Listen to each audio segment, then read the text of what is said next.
Cole had never seen anything so beautiful or so terrifying as the great hall of The ceiling rose so high that clouds actually formed near the top, and the walls were made of something that looked like frozen starlight. Thousands of alien figures moved through the space, their tall bodies covered in scales that shifted color with their emotions. Blue meant calm. Red meant anger. Had memorized the colors during the long journey from Earth. He was just a junior security officer, barely 26 years old, assigned to protect the human diplomatic mission. Ambassador Lane stood at the center of their small group, her hair pulled back tight, her face showing nothing but professional calm. She had done this before, meeting alien species and negotiating trade deals. Had not. This was his first mission beyond Earth's solar system, and everything felt like a dream he might wake from at any moment. They had ruled this region of space for 10,000 years. They were ancient when humans were still living in caves. Their technology could destroy Earth in a matter of hours if they wished. But they did not wish for war. They wished for trade, for new resources, for access to the strange and wonderful things that humans created. Art, music, stories. They had lost their ability to create such things long ago, their culture becoming so rigid and formal that creativity had simply died. Stood near the edge of the human group, his eyes moving constantly across the crowd. That was his job. Watch, observe, report anything unusual. The other security officers were positioned around Ambassador Lane, but had drawn the short assignment, standing near a pillar where he could see most of the hall but where nobody important would notice him. The Festival of Ascension was happening all around them. Did not fully understand what it celebrated, something about the royal family and the passing of power through generations. What he did understand was that the queen herself would appear tonight, along with her daughters. No human had ever seen the royal family in person. They were about to make history. A horn sounded, deep and resonant, and every in the hall turned toward the far end. A procession emerged from golden doors. First came the guards, tall and armored in black metal. Then came the advisors, old with scales that had faded to silver. And finally came the royal family. Queen walked at the center and felt his breath catch. She was magnificent, her scales a deep purple that seemed to glow from within, her eyes like pools of liquid gold. She moved with absolute authority, every step precise and powerful. Behind her walked three younger females, her daughters. The oldest two were nearly as tall as their mother, but the youngest was smaller, more delicate. Her scales were a soft lavender, and her eyes darted around the hall with obvious curiosity. Princess remembered the name from the briefing. She was the youngest daughter, barely past adulthood by standards. She was also the one most interested in humans, according to the intelligence reports. She had requested books from Earth, stories and poems and histories. The court considered this interest embarrassing, a childish fascination that she would outgrow. The royal family took their places on the elevated platform at the end of the hall. Queen sat upon a throne that seemed grown from living crystal, and her daughters arranged themselves on smaller seats beside her. The ceremony began, words in the language that translator struggled to process. Something about ancestors and honor and the eternal flame of their civilization. Let his attention drift slightly, his eyes scanning the crowd out of habit rather than any real concern. The guards were everywhere. Nothing could possibly threaten the royal family here, in the heart of their power.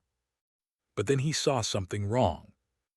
A figure was moving through the crowd heading toward the platform. This was not unusual by itself. Many were moving, adjusting positions, speaking quietly with neighbors, but this figure moved differently, purposefully. And the scales on their body were not shifting color at all. They were fixed, locked in a neutral that had never seen before. He watched more carefully now. The figure wore a cloak with a deep hood, and their hands were hidden within the folds of fabric. They were getting closer to the platform, closer to the princess. Looked around for someone to alert, but the guards were focused on the ceremony. His own team was too far away. And the figure was almost there now, almost within striking distance of Princess, who sat at the edge of the platform, closest to the crowd. He saw the flash of metal as the figure's hand emerged from the cloak, a blade, thin and curved, already glowing with plasma energy. Did not think, he simply moved. He was running before he understood what he was doing, pushing through the crowd of startled, his legs pumping harder than they ever had in training. The figure raised the blade. Princess turned, her eyes widening as she finally saw the threat. She opened her mouth to scream. Slammed into the assassin from the side, his shoulder catching them in the ribs. The blade came down anyway, cutting through his uniform and into the flesh of his shoulder. Pain exploded through his body, but he did not stop. He grabbed the assassin's arm and twisted, using a technique he had practiced 1,000 times but never used in real combat. The blade fell from their grip, kicked it away and drove his elbow into the assassin's throat. The figure collapsed, choking and gasping, stood over them, blood running down his arm and dripping onto the polished floor. The pain was incredible, but the adrenaline kept him standing. The hall had gone completely silent. Looked up and found every eye upon him. The guards had finally reacted, surrounding him with weapons drawn. Ambassador Lane was pushing through the crowd, her face pale with shock. And Princess was staring at him with an expression he could not read, her scales shifting through colors he had never seen before. But it was Queen who held his attention. The Queen had risen from her throne, her golden eyes fixed on with an intensity that made him want to run. She spoke a single phrase in Ancient, words that his translator could not process. Every alien in the hall dropped to their knees. Swayed on his feet, the blood loss making him dizzy. Ambassador Lane finally reached him, grabbing his uninjured arm to keep him upright. She leaned close and whispered urgently in his ear. "What did you do?" Could only shake his head. He had saved the princess. That was all he knew. He had seen someone in danger and he had acted. But from the way they were looking at him, from the way Queen was descending from her throne and walking toward him with slow and deliberate steps, understood that he had done something far more significant than a simple rescue. He had just changed everything. The judgment chamber was older than human civilization, could feel the weight of centuries pressing down on him as the guards led him through the massive doors. His shoulder had been bandaged by physicians, their technology healing the wound faster than any earth medicine could have managed. But the pain was still there, a dull ache that reminded him with every breath of what he had done. The chamber was circular, with seats rising in tiers around a central floor.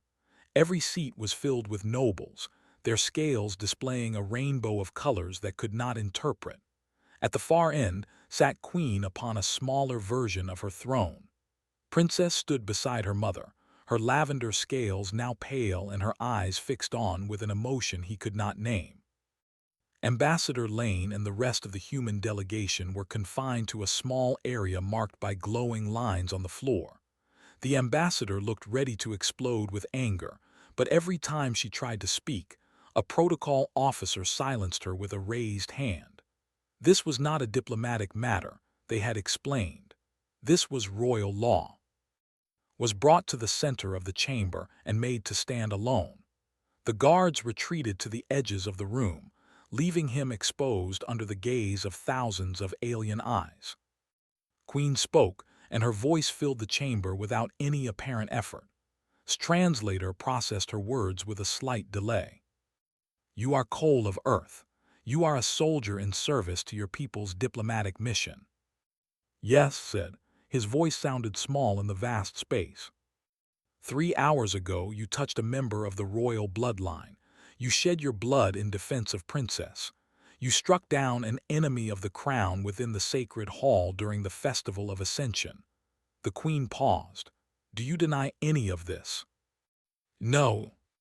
A murmur ran through the assembled nobles. Did not understand why his admission caused such a reaction. He had simply told the truth. "Then you must understand the consequences," Queen continued. "By the ancient laws of our people, Any being who saves a member of the royal bloodline through sacrifice of their own blood becomes bound to the crown. This law was established in the early days of our empire to reward true heroism and to prevent false claims of loyalty. Felt a cold weight settle in his stomach. Bound, what does that mean? It means you belong to us now. The Queen's voice held no emotion. You are property of the crown, to serve as we command until the end of your days. That is unacceptable. Ambassador Lane had finally broken through the protocol officers, her voice ringing across the chamber. Earth does not recognize slavery in any form. Cole is a citizen of the United Earth Federation. You cannot simply claim him as property. Queen turned her golden eyes toward the ambassador. Your laws do not apply here, human. Your soldier came to our world, touched our princess, shed blood in our sacred hall. He falls under our jurisdiction now. This is barbaric, Ambassador Lane said. This is exactly the kind of practice that humanity left behind centuries ago. And yet here you are, seeking trade with a civilization that still follows such practices. The Queen's tone was cold. You knew our customs before you came. You were warned that our ways are different from yours. Did you think we would make exceptions for you? The ambassador had no answer for that. Stood in silence, his mind racing. He could see the other human security officers shifting nervously, their hands moving toward weapons they were not permitted to carry in this chamber. If they tried to fight, they would all die. There were too many, too powerful. There is an alternative, Queen said, and her words brought attention back to her. You may refuse the binding. No being can be bound against their will, even by royal law.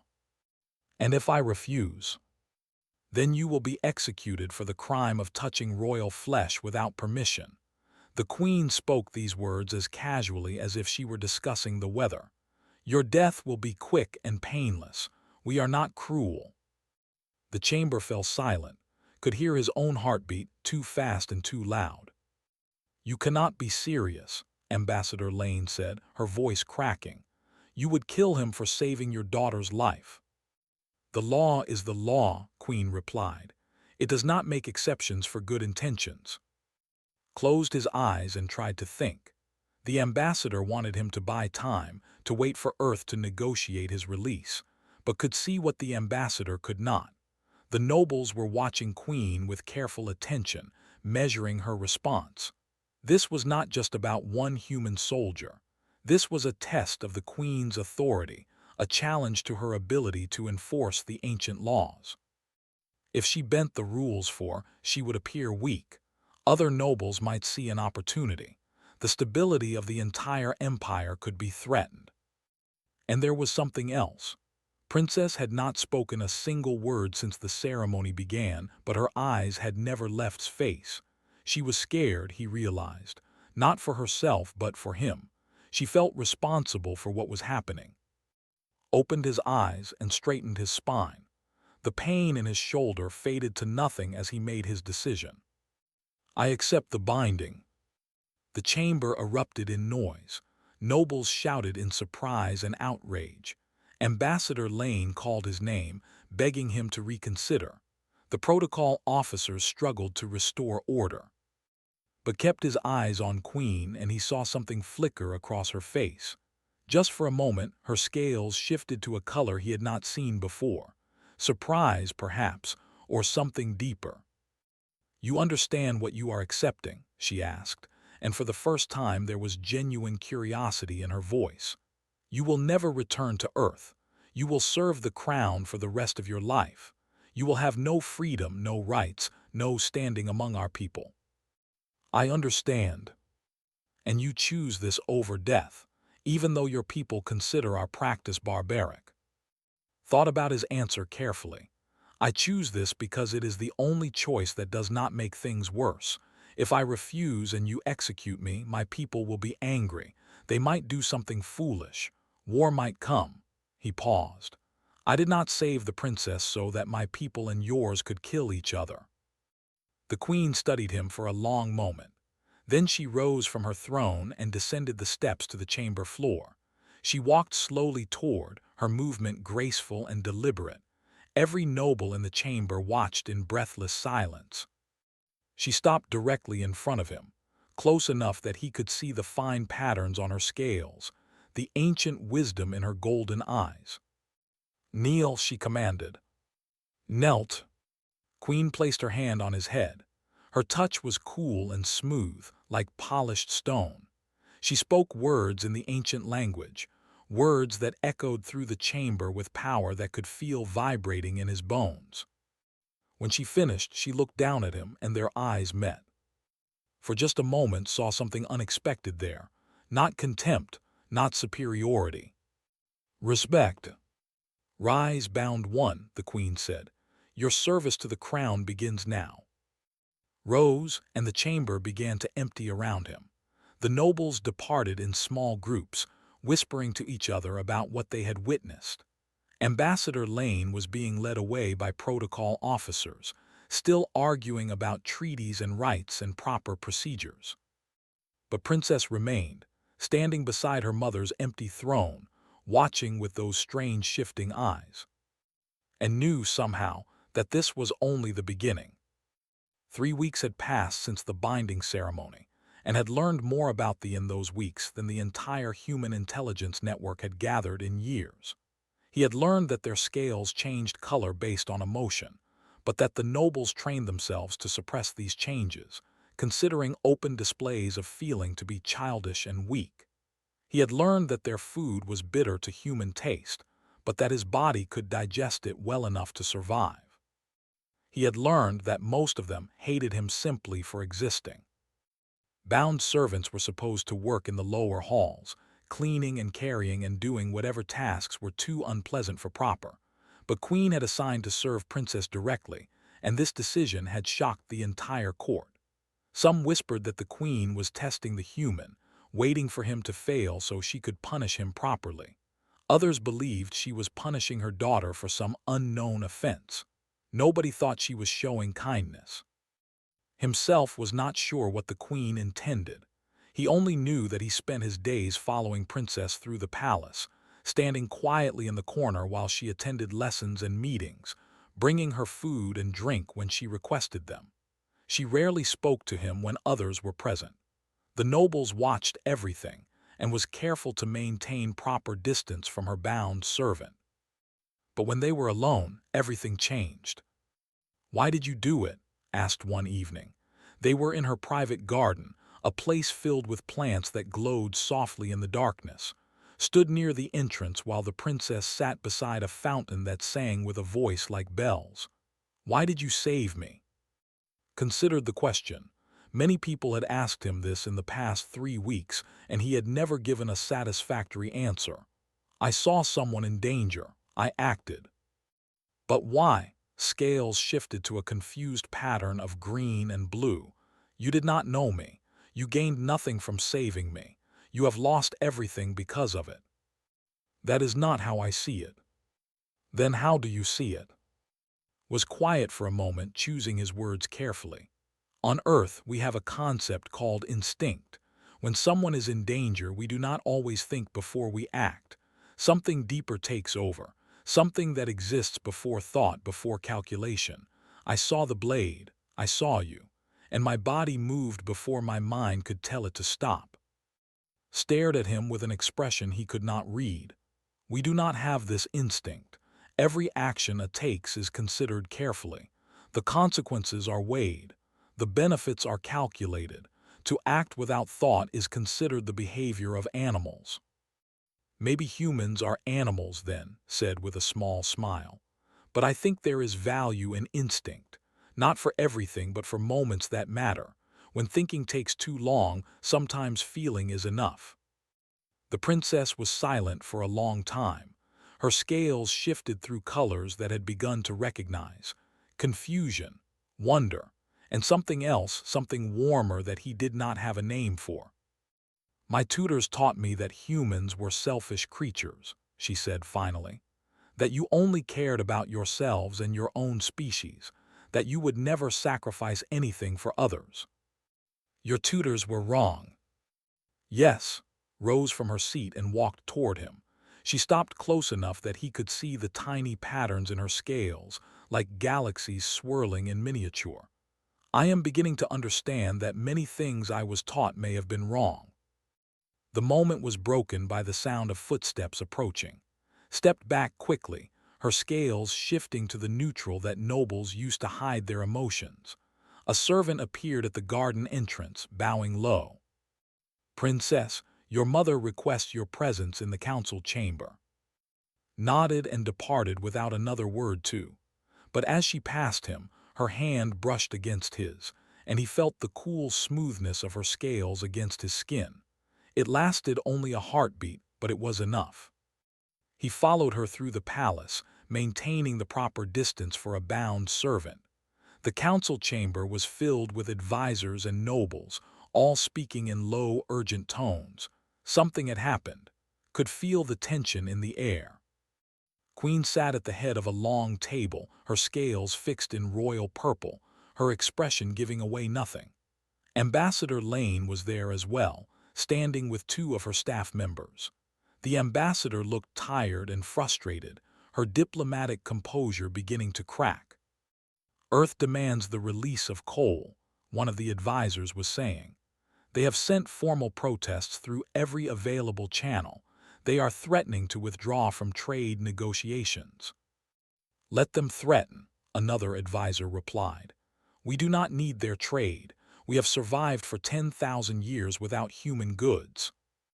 But their art, someone else said, their stories, the cultural exchange program was showing such promise. Enough, Queen's voice cut through the argument like a blade. Everyone fell silent. The human stays. The binding is legal and valid. Earth has no authority to demand anything. Ambassador Lane stepped forward. Your Majesty, I must protest. Cole acted heroically. He saved your daughter's life. To keep him prisoner as a reward for his bravery is unjust. Justice is not your concern, Ambassador. The law is the law. Watched this exchange from his position near the door. He could see the frustration on the ambassador's face, the careful neutrality on the Queen's. Neither would give ground. The negotiations were going nowhere. Later that night, Ambassador Lane found a way to speak with privately.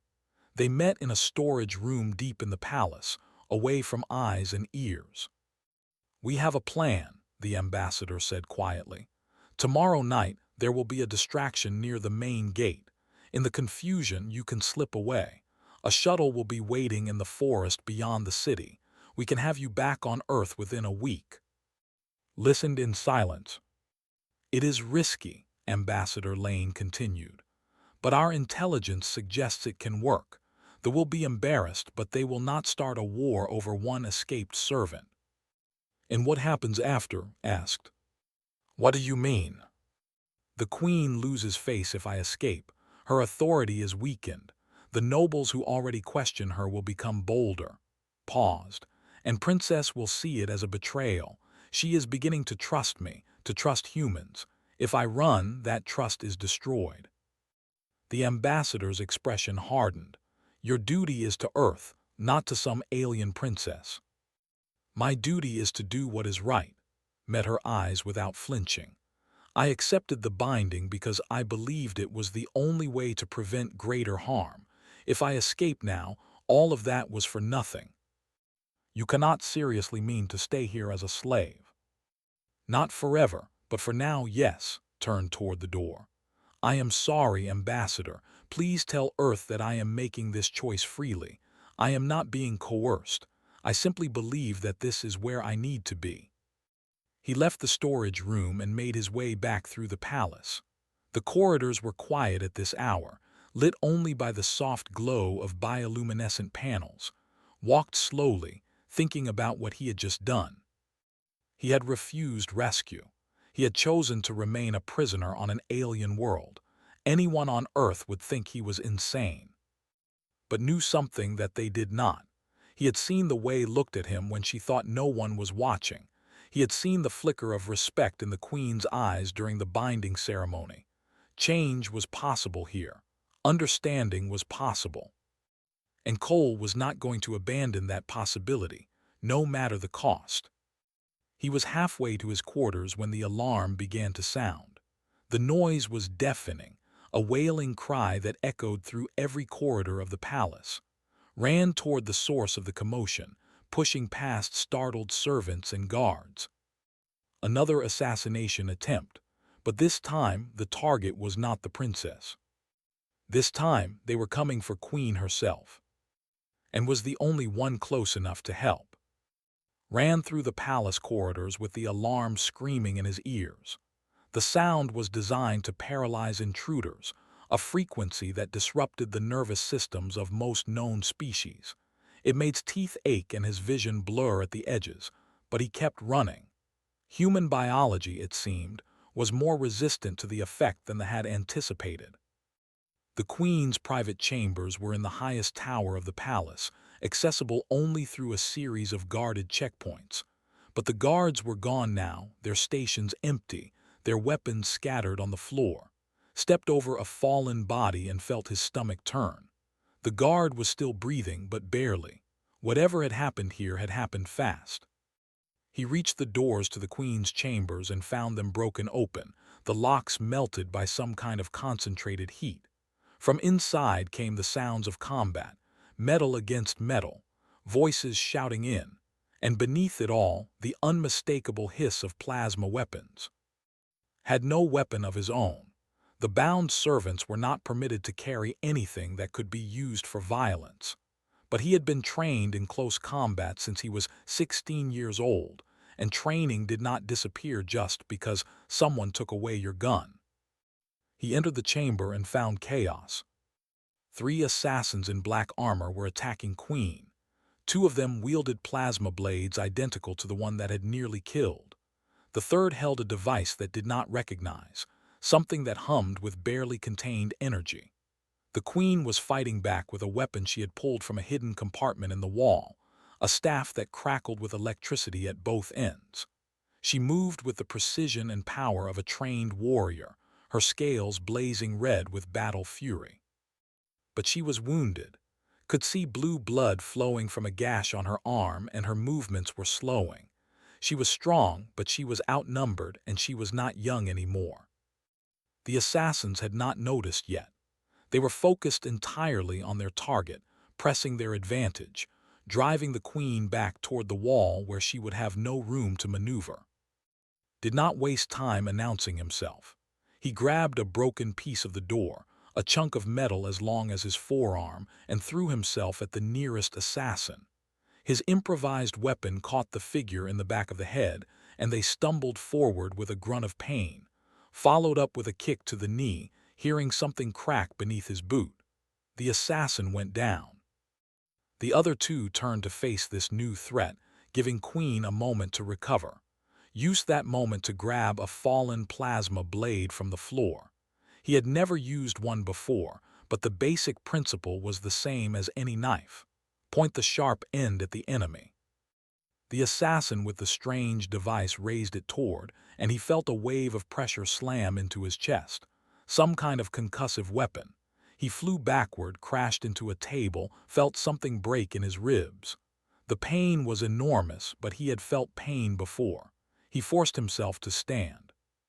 "Human," the assassin said, the word dripping with contempt. "You should have stayed in your cage." Did not bother with a response. He charged. The fight that followed was brutal and desperate, was wounded and outmatched, facing an enemy with better weapons and better training. But he had something the assassin did not. He had absolutely nothing to lose. He took a cut across his back that nearly brought him to his knees. He felt the heat of a plasma blade pass so close to his face that it singed his eyebrows. But he kept fighting, kept moving, kept drawing the assassin's attention away from the queen. Queen did not waste the opportunity. With occupying 2 of the assassins, she was able to focus on the third. Her staff moved in a blur of crackling energy, striking with precision that spoke of decades of training. The assassin tried to retreat, but the queen was faster. A final blow to the temple and the figure collapsed. She turned to help, but he was already finishing his own battle. The concussive weapon had been knocked away during the fight, and the assassin was forced to rely on a plasma blade. Had learned the weapon's patterns now, the way it moved, the slight delay between swings. He waited for an opening and then struck, driving his own blade through the assassin's guard and into their chest. The figure fell, the chamber went quiet. Swayed on his feet, the adrenaline fatting and the pain flooding in to take its place. His back was burning. His ribs screamed with every breath. Blood was running down his legs from wounds he did not remember receiving. Queen approached him slowly. Her own injuries were significant, but she barely seemed to notice them.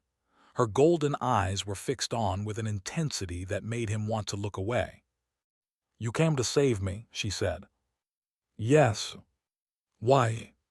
Almost laughed, but it hurt too much. "Everyone keeps asking me that." "And what do you tell them?"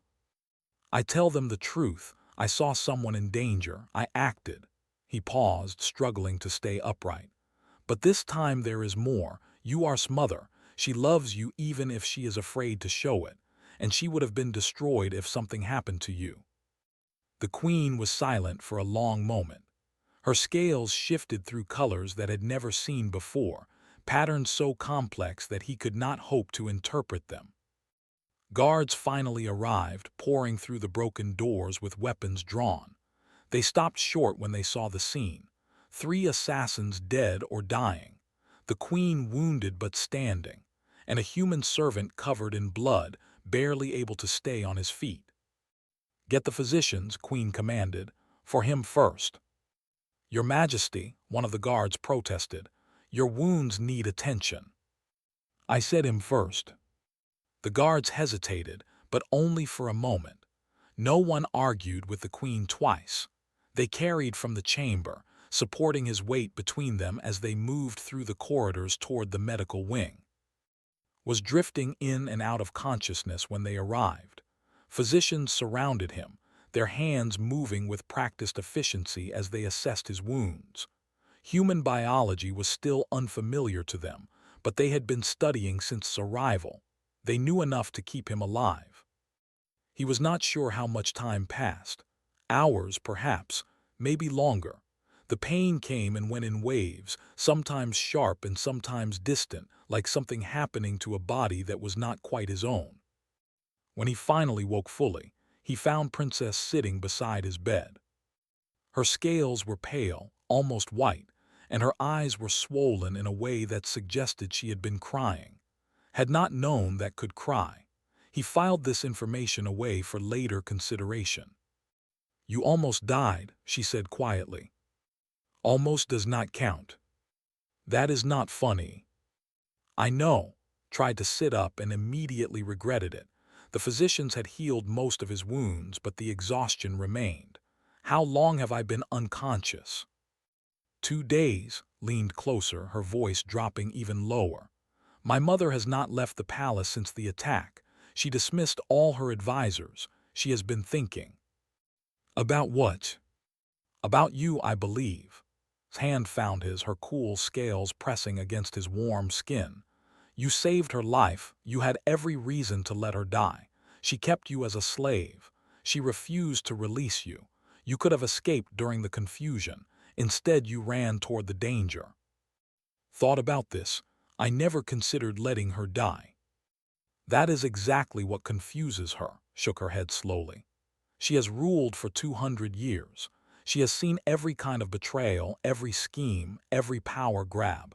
She understands ambition and fear and greed, but she does not understand you." "What is there to understand?" "That is the question she is trying to answer," squeezed his hand gently. "My mother sent word that she will address the full court at dawn tomorrow. The future of human relations with our empire will be decided." "And my fate?" "That too." Met his eyes, and her scales shifted to that warm color he had seen in the garden, the one he still did not have a name for. "Whatever happens, I want you to know that you have changed me.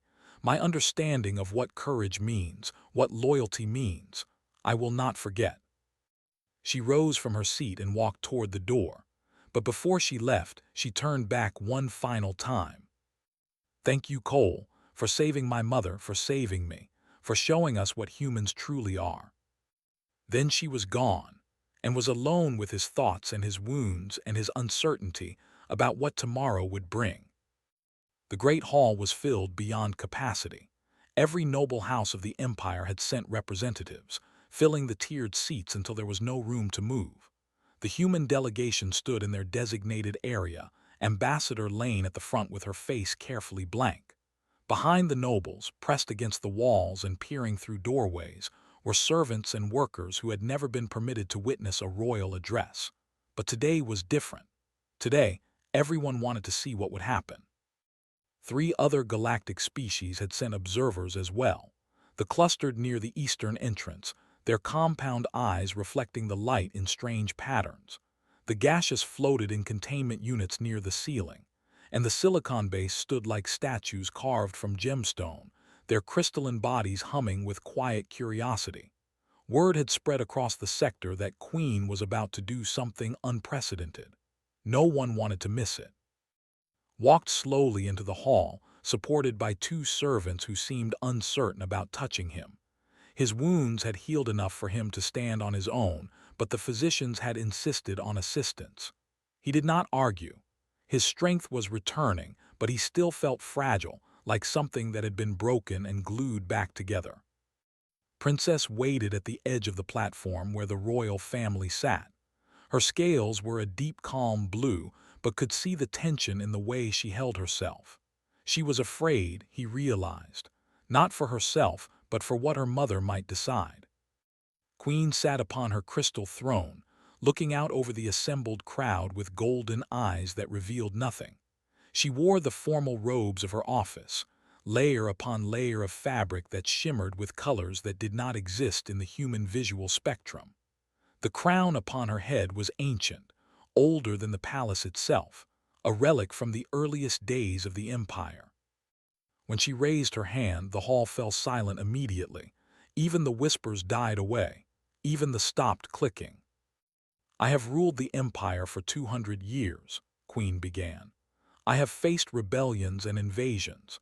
I have negotiated treaties with 37 different species. I have made decisions that cost millions of lives and decisions that saved billions more.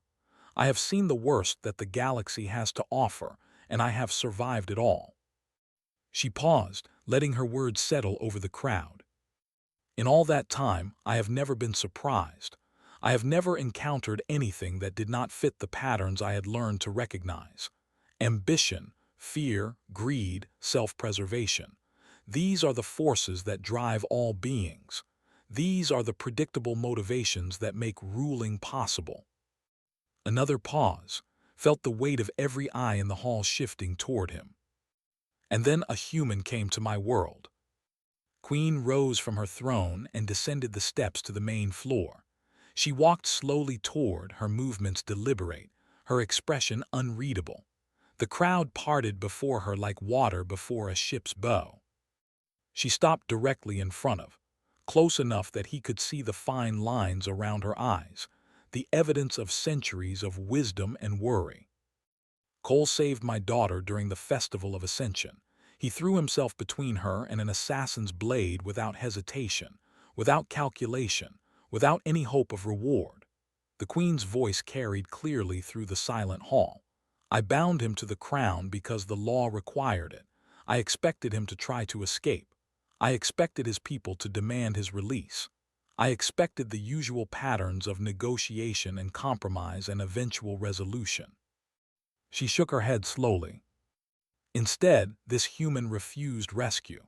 He chose to remain bound rather than risk conflict between our peoples. He chose loyalty to principles over loyalty to himself." A murmur ran through the crowd. This was not what they had expected to hear. "And then, when assassins came for me, this bound servant had every reason to let me die. My death would have freed him. The chaos that followed would have given him opportunities to escape. At the very least, he could have simply done nothing and watched as others struggled to save me." Queen turned to face the assembled nobles, her voice rising. Instead, he ran toward the danger. He fought with nothing but his bare hands and broken pieces of furniture. He took wounds that should have killed him. He protected me not because I had treated him well, not because he expected something in return, but because it was the right thing to do. She turned back too. I have spent the past 3 days trying to understand this. I have consulted our oldest texts. I have spoken with our philosophers. I have searched for some hidden motivation, some secret calculation that would explain your behavior. And what did you find? Asked quietly. Nothing. There is no calculation. There is no hidden motivation. You simply saw someone in danger and you acted. Queen's scales shifted through colors that recognized now: wonder, confusion, and something that looked almost like admiration. This is what humans call compassion, yes. This instinct to protect others even at cost to yourself. Yes, it is terrifying. The Queen's voice was soft now, meant for alone even though the entire hall could hear. You are terrifying, Cole. Not because you are dangerous, but because you make me question everything I thought I understood about the universe. She stepped back and raised her voice to address the crowd once more. I invoke the law of elevation. The hall erupted. Nobles shouted in protest and disbelief. The alien observers leaned forward with sudden interest. Ambassador Lane's mask of neutrality finally cracked, revealing pure shock beneath. Even Princess made a sound of surprise, her scales flashing through a dozen colors in rapid succession. The law of elevation has not been used in 600 years, one of the senior advisors called out. It was intended for servants who showed extraordinary valor. It cannot apply to an alien. The law does not specify species, Queen replied calmly. It states that any bound servant who saves a member of the royal bloodline twice through sacrifice of their own blood may be raised to noble status. Cole has saved my daughter. Cole has saved me. The requirements are met. This is unprecedented, another noble protested. Yes, it is. The Queen's voice hardened. And I ask each of you to consider why that should matter. Cole has shown more loyalty to this crown than most of you have shown in your entire lives. Which of you ran toward danger when the assassins came? Which of you shed blood to protect the throne? Silence. That is what I thought. Princess stepped forward, descending from the platform to stand beside. Her presence sent another wave of murmurs through the crowd. The heir apparent was publicly endorsing this decision. I support my mother's invocation, said, her voice clear and strong. Cole has proven himself worthy of honor. To deny him that honor because he was born on a different world would be to admit that our values mean nothing. Queen turned to. You are given a choice, human. Accept elevation and become a bridge between our peoples. Take a place among our nobility and help us understand what humanity truly represents. Or refuse and return to Earth with full honors and no obligations. Either way, your service to the crown has ended. You are bound no longer. Stood in silence, feeling the weight of the moment pressing down on him. Every eye in the hall was waiting for his answer. Ambassador Lane, the alien observers, the nobles who had despised him since the moment he arrived. And standing beside him, her hand brushing against his in a gesture so small that only he could feel it. I accept elevation, said, but on one condition. Queen's eyes narrowed slightly. Name it. Open true diplomatic relations with Earth, not as superiors dealing with inferiors, not as an ancient civilization tolerating primitive newcomers, as equals, partners, species that can learn from each other. The Queen was silent for a long moment. Then slowly, her scales shifted to a color that had never seen before, a deep, warm gold that seemed to glow from within. She was smiling, he realized. He had never seen a smile before. Your condition is accepted. The hall erupted again, but this time with something other than protest. There was wonder in the voices now, and excitement, and perhaps even hope. Ambassador Lane was already moving toward the platform, ready to begin the negotiations that would change the relationship between their species forever. Stood among the nobles, wearing colors of the crown that had been hastily prepared for him. He looked strange in the formal robes, a human face amid a sea of scaled aliens. But no one was laughing. No one was sneering. They were looking at him with expressions he recognized from his training, from his time serving among soldiers and diplomats. They were looking at him with respect. Princess stood beside him as the ceremony continued. She leaned close enough to whisper without being overheard. "Thank you, not for saving my life or my mother's life. Thank you for changing my understanding of what bravery truly means." Smiled, "I did not do anything special. I just did what any human would do." "That," said softly, "is exactly what makes you special." Later, when the ceremony was complete and the nobles had begun to disperse, Queen gathered her council for a private meeting. The room was small and quiet, far from the grandeur of the great hall. Was not invited, but he learned later what the Queen had said. She had looked at each of her advisors in turn, her golden eyes sharp and knowing. And then she had spoken words that would be recorded in histories for centuries to come. Humans are far more dangerous than we believed, not because they fight, not because they scheme, not because they seek power. She had paused, letting the silence stretch. They are dangerous because they make you want to be worthy of their loyalty. And in the great hall, as the last observers departed and the servants began cleaning the ancient floor, a new era began. An era built not on fear or dominance, but on something neither species had expected. Understanding,